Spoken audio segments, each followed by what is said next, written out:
Oh yeah, awungukukholwa avuma amadoda. Oh Nkosi, athi sibo. Isithandweni so ukukholwa. Oh Jehova, avuma amadoda. Isithandweni so yebo kunjalo. Asimathathu lamadoda esithandweni so yabo kunjalo. Asimathathu ayabo lamadoda ngiyazwa esithandweni.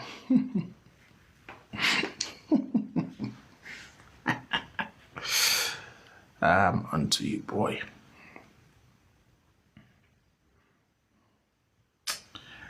Mama mango zemoto. Yabo. Ukukholwa avuma amadoda.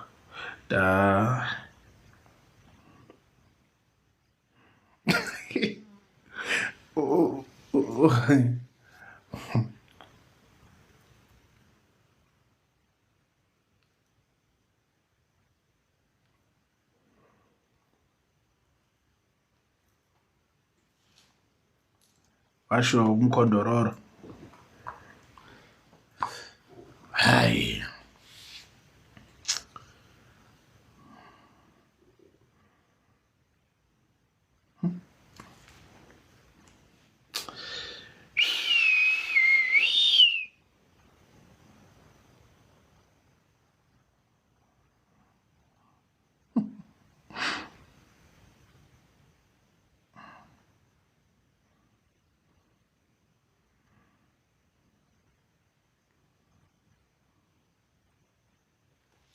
Right, we are here. Aribuhle. I wanted to see something. Actually, let me open this.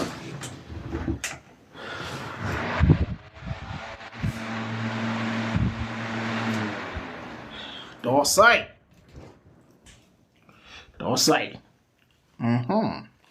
Coolios, let's have a chat. What's happening, people? What's happening? Oh, light, we here. What's happening? A lot of viewers joined, blah, blah, blah, blah, blah. Welcome, everybody. What's happening? We are here. Aribuhle. Oh, yeah, good. I was again TikTok. We are here.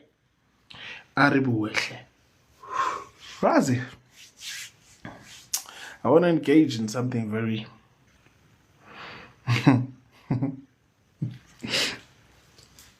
straightforward. Many folks don't get it, and it still amazes me till this day.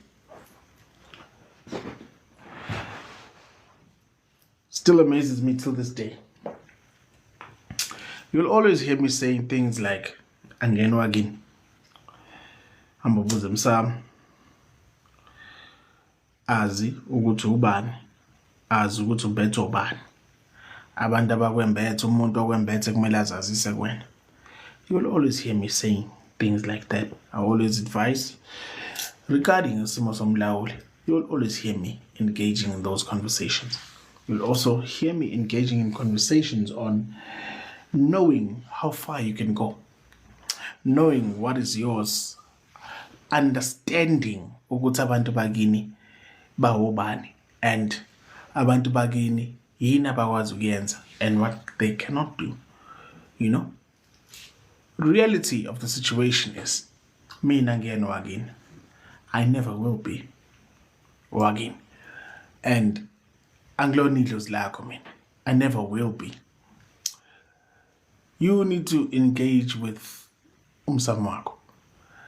People don't get what I engage, what I say when I say ukuthi umsamo wakho zonke iy'mpendulo zakho zilele lapho. When we talk about lineage or sikhuluma ngomnombo, uyabona leyo nto? Umnombo wakho tells us what you are. Tells us how far you can go. Uma niyathakatha bafethu, can't change it. Into yakini. Uma nilapha niyalapha. Uma ningazazi anizazi. Uma ningamakhosi ningamakhosi, uma ningamafokazana ningabafokazana. It is what it is. Umtsinzi wokuyimilela uyise nonyoko. Yayizwa leyo ndaba. And reality of the situation is nanoma yini uthi uyayenza okanye ofisa ukuyenza ikakhulukazi kwinto yabantu abadala kamoya okanye ukuzazi wena. It has to have something to do with umsuka wakho la usuka khona. Uyabona leyo nto? There are so many people abanenkinga yomsamo. It's not even funny. It's a sad situation. It's very sad bafethu. Ayikho into ebuhlungu njengokungazazi ukuthi where do you belong. Ayikho into ebuhlungu njengokungazazi ukuthi ungwakabani isibongo. Kuney'ngane zabantu and some people that are extremely old. Thuthi ambheka lo muntu unanomndeni. Kodwa isibongo asibizayo akusona esakubo, kusona esababa wakhe. Khona umuntu obiza isibongo engasona ngisho sayama wakhe. Kodwa stepfather. Imagine that. Imagine that. And that person uvela uthola ukuthi uzovela ngamelwe umoya wabantu abadala. Sit down and think about it. Where the hell is that child going to do izinto zakhe? Think about it. How is leyo ngane going to accept into yakubo? Leyo ngane already in a problem. Yani yokuvuma ukufa. Already. We need to stop talking about bullshit things about me tata loku, me yabona mawuthatha lokhu ngiyakutshela wena. Winje. That is rubbish, bro. There are people that need proper healing. Kunabantu abadinga ukulashwa okwamabele. Kunabantu yabona isibongo okanye belonging. Once you heal that, you are 10 steps ahead. Because automatically, you already know who you are. You already know who is engaging with you. Ayikho into ebalulekile njengokwazi umnikazi womsebenzi. Ayikho into edlula ukwazi ukujula komsamo wakho. Hayi lezi zinto lezi nambe noyigcaba nifaka. Yabona umzimba wakho lo mfanekiso, umzimba wakho umfanekiso wabantu bakini. X and Y chromosomes.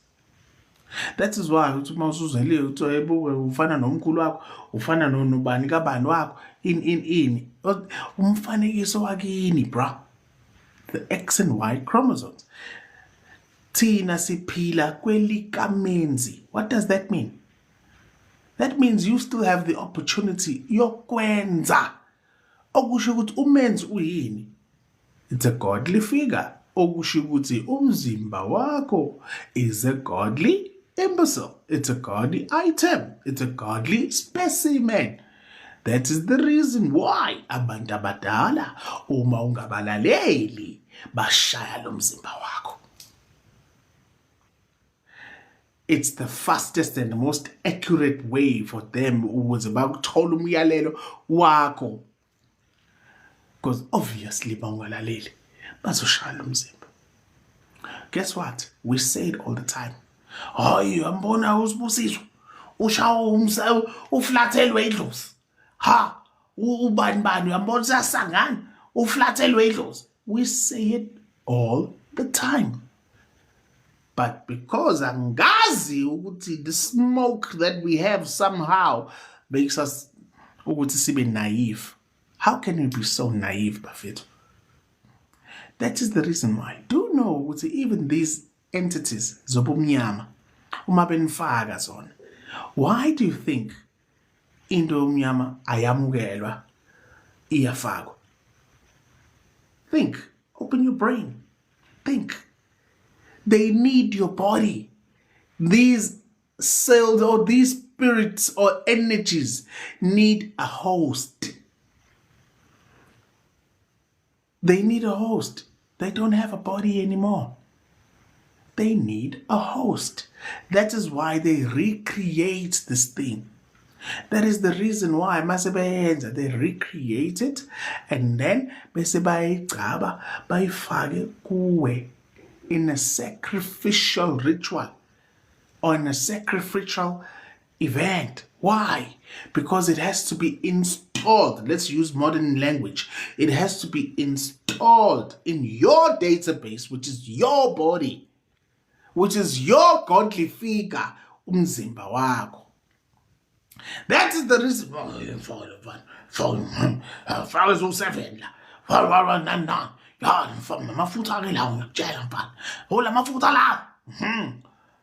They insert the bullshit into your body. They insert the bullshit because they know it needs to be connected to the item that they're giving you. So why? Was when they engage with this item or this spirit in the item that they've given you, or this beautiful basket that is supposed to bring you riches. See what I mean? And then it has to engage. These things need a host. Unlike into yomsamo wakho. Now let's think. Let's open our brains. Because we say it every day. But we don't realize what we are saying. Lengane ikhethiwe. Lengane ikhethwa abantu abadala. Wena muntu la ekhaya okhethiwe. We are literally saying it. Ukuthi it is the ancestors that come to this child. Not the other way around, where the child goes to the ancestors. Guess what? We say it every day. Memeza sizawusabela. Thina siza kumemeza, wena uzawusabela. It is a calling. Who calls you? Them. Not the other way around. Because they don't need a host. Abantu bagini. Oh, I didn't know. Wake up, Buffett. Wake up. Bazonshai. Wake up. Wake up. Wake up. Vukani maqandeni. We say it. You are the parent. There is your child. You grab the attention of your child so that your child knows that you are around. What makes you think it's going to be the other way around? Where ingane manje sekuyiyona ezotshela wena mzali ukuthi enzani. Recreational energies. Because they recreate these energies because these energies need a host, or these spirits, they need a host. And when they get a host, that is why they command them, because they gave them the host of your body. And then they command them, hey, wena, hambolanda imali, hambolanda ini. Listen, when they talk, they tell you, demanding, they are commanding. What bullshit is that, Msam? That shit does not work, Msam. Msam uyingane, kumele uzithobe. Guess what? We say it every day, but we still don't realize we are saying it every day. Why? Ngoba masowenza umsebenzi. A ritual. A ritual is a righteous thing. Into enjani elungisayo, eqondisayo, a ritual. That is why masizowenza into eyini ewumsebenzi kuba nemigomo nemibandela emele siyilandelele eyasekhaya. A simple thing. Mele sibe inhliziyo zethu zingaboshwa. Hayi sonke se right here, okay. Then siyawenza. versus a ceremonious thing. Umcimbi siyajiva where everyone nani, we are jovial. We are in the mood. It's different. And a ceremonious event, we engage with many people. Remember song we was and lezi nje ingaganile azambe zidle zodwa. Damn it man. Ha lezi abaganile bamla. Ya abafana balayika. Ha ingane zanandi sendaweni nani. Why do we separate izithebe? We do this every day. Izithebe ziyahlukaniswa. Hayi abelaphi bala ekhaya badla lapha. Laba abaganiwe badla. Le njengaganile usuka la mhlathi wakho. Hamba uhlala nabangaganile fucking shit. Uzokhuluma nathi. See what I mean? Nkosikazi yinini? Why? Segregation. Yes, it is segregation, but it's a form of respect. Ukuthi thina sifani nawe. Ngeke sikwazi ukuhuba ihubo elifanayo. Ngeke sicoshe endaweni efanayo. We do this every day. Meaning we understand ukuthi kunezigaba nemithetho emsamo. But somehow we allow fucking liars to come and just brainwash. Aye, bafethu. Wake up. Wake up, bafethu. Ngeke uyilaphe into engakazi bekhona kini. Ngeke. Ngoba yike emsamo wakho. A simple thing. Ufika umuntu wena you call yourself umelaphi. Afika umuntu, afika abhodle imoya, ubhonge imoya, ubhonge whatever nje. First of all, you don't understand what's happening. Okusho ukuthi kumele ubuze kuphi ekujuleni komsamo wakho. Badala, nangu angimazi ubani lo, uyafika la na. Manje ngoba ukhuluma into engayena kanjani nani. Guess what? There are protocols that people follow. Abantu abakini, they teach you indlela.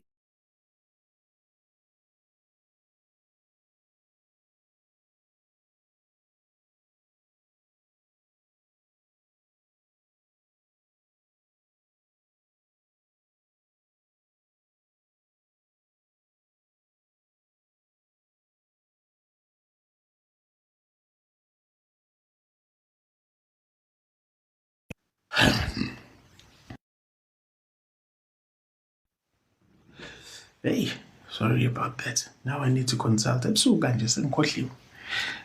But before I go,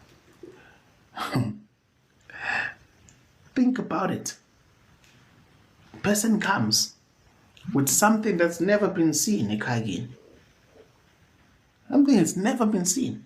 You need to go to the owners of umsebenzi, the owners of the work.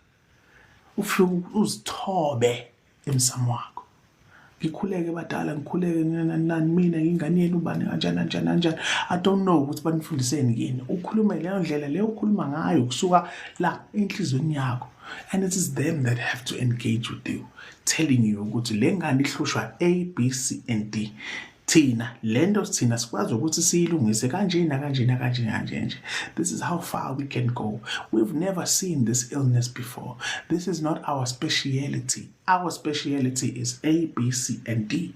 They need to engage with you, abantu bagini. They need to tell you that. Because in reality, wena uphila kwelikamenzi, you are the doer. You have the opportunity to do. That is why kumele kuphume ini umyalelo, the instruction from abantu bakini. Ukuthi uzowenza lokhu ke manje, wenze lokhu. That is why, guess what? We say this every day. Hayazi, ngilokho ngiphupha umuthi mina. Hey, unomuthi engiwuphuzwe, ngiphupha isigqoko somkofu. Ayike ngiphuphe ini nana. Ngaphupha isikahlamesi. Ngaphupha icimamlilo. Hawu mina ngiphuphe ini. We say this every day. Hayibo, ngithe ngithi ngikhuluma nalo amakhosi, ngavele ngezwe izwi lithi angifuni into lesi. Hayi angifune ini. Hayibo, ngithe ngithi ngikhuluma nabantu, ngezwe ini. My intuition is telling me I must get this and this and this. Who do you think that communication is coming from?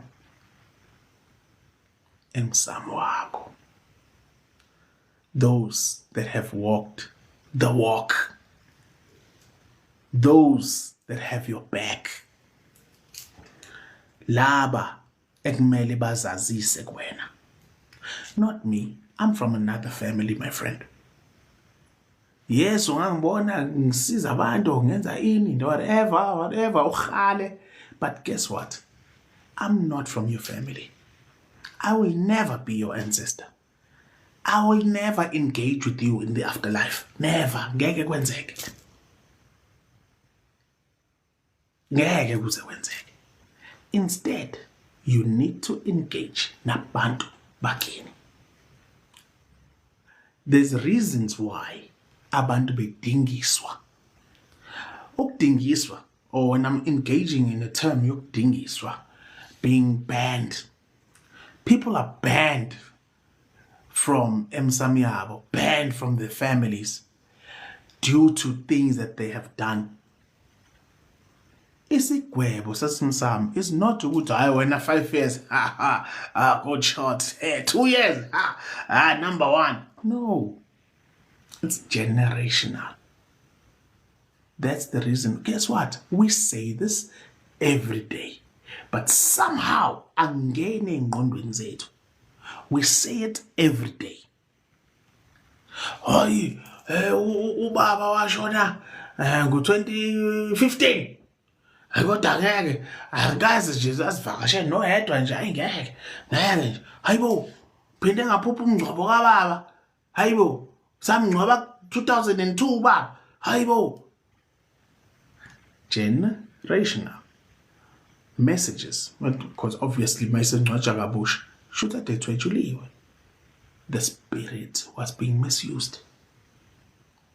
You need to do something about that. See, bese sikhuluma ngama curses, generational curses. Imkhokha. These are the conversations that you should be asking. Hayi indaba zokuthi hoyi manje mangithatha le lento uzana kusasa ngizoba nemiliyoni. Hey baba, masibuke ebujuleni komsamo wakho. Akekho noyedwa owake waba nomhlambi weinkomo. Awutshele mina umnotho kini uzoqhamuka phi? Emoyeni ayikho nelodwa ikhehle elake laba nomcebo. Wake up. Wake up. Come on, man. I shouldn't be teaching this shit. I shouldn't be saying this shit. These are things that are logical, that you should be asking and engaging nabantu bagini. That is why mina ngesikhathi ngisahlola angithi mangihlola mina ngibuze ngomsamo ungangidakelwa ngitshela ngo 1922. I don't give a fuck about 1922. I don't give a fuck about ukuthi ithuna lenzeni nani. Don't waste my time, chief. I want to engage ngomsamo wami. I want to engage ngabanikazi bomsebenzi. I want to engage ngomphathi womkhonto. I want to engage namakhosi namakhosazana namakhosikazi. I want to engage nabantu bakithi. I want to engage ukuthi so lo pastor ohlale ngivakashela ephupheni. Kanti wena. Fucking shit. That grandma that is always washing in the umabani lo. Okusho ukuthi kwakunkosikazi kamkhulu no wonder. Manginibona nicula ngigida njengezangoma. That is the conversation I want to hear. Because it's a building conversation that enhances the spirit, that enhances you and your engagements. You and your own engagements nabantu bagini. Mina ngibusaba ukuthakatha. I don't give a fuck about it. ngoba ngiyazi ukuthi mangihuba ekujuleni komsamo, there are people that I can call upon abakithi. See what I mean? Think about it. Hayi mina ngiyinkosi. Ngingamakhosi mina. But you say fuck all about ithuna lenkosi. Go search right now. Search right now on TikTok. Not even one fucking person talking about ithuna lenkosi. How many people? Amakhosi. Amakhosi aphezulu. Amakhosi amanzi. Inkosi mina, Kusahlulwe ithuna lenkosi. Explain to the masses. Ithuna lenkosi kuze libe kanje ingobani. Kuze kuthiwa inkosi iyatshalwa ingobani. Amakhosi uma isevungama. Uma isevungama. Kusuke kwenze njani? Explain. Kuze kuthiwa amakhosi in whatever form. Why? Those are the conversations.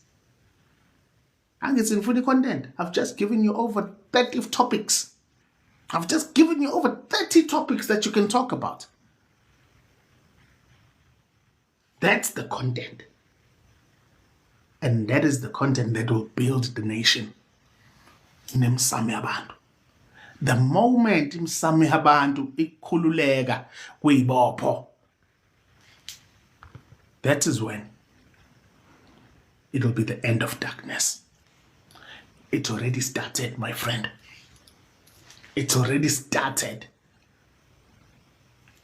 Abanye ukususa nje kwenkungu phela. Ukukhanya umsamo wakho.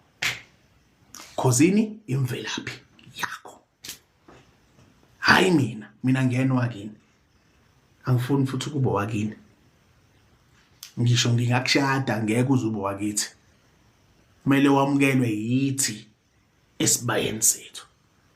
Ngeke kodwa uzube mdala kunami. Ngeke futhi wena uhube mina ngahubukhohlwa. Ngeke futhi kube wena ozotshela thina ukuthi senzeni. Khohlwa. See what I mean?